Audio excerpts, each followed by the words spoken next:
Patuloy na tututukan ng Kamara ang pagpasa sa ilang priority bills ng Legislative Executive Development Advisory Council at iba pang mahalagang panukala hanggang Hunyo. Nagbabalik si Vel Custodio.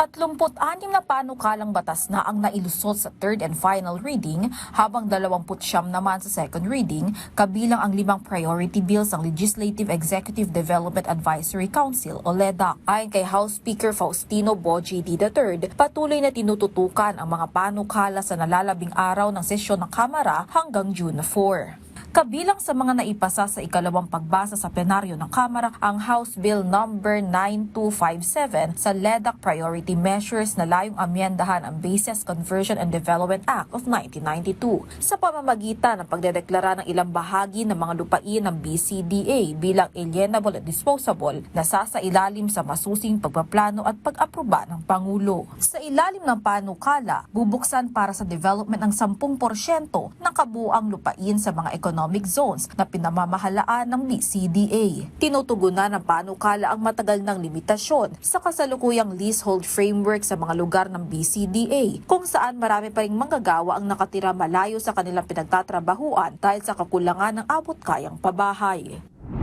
Aprobado na rin sa ikalawang pagbasa ang Digital Media Anti-False Information Act na nagpapataw ng 6 hanggang 12 taon na pagkakakulong na may hanggang 2 milyong pisong multa laban sa mga nagpapakalat ng maling impormasyon online na maaring makapagdulot ng pinsala sa publiko o banta sa national security. Ayon kay Majority Leader Sandro Marcos, kasabay ng pagprotekta sa freedom of expression ay ang pagtitiyak na may pananagutan ang mga sadyang nagpapakalat ng mapanirang kasinungalingan.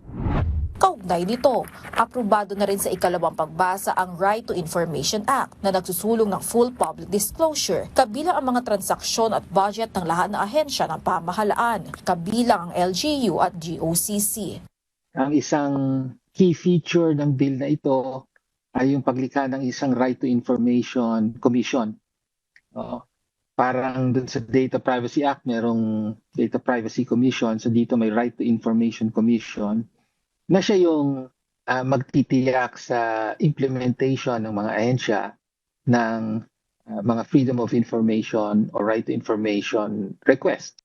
So, umaasa tayo na maipapasa ito at magiging isang hakbang tungo sa inaasam ng mamamayang Pilipino yung magamit ang impormasyon ng gobyerno mismo para mapanagot ang mga kailangang panagutin at ang mga korap at mga nag-aabuso.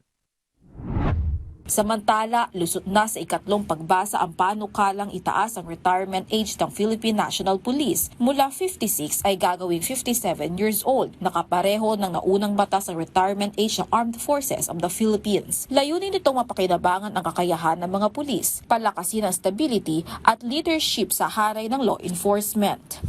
Vel Custodio para sa Pambansang TV sa Bagong Pilipinas.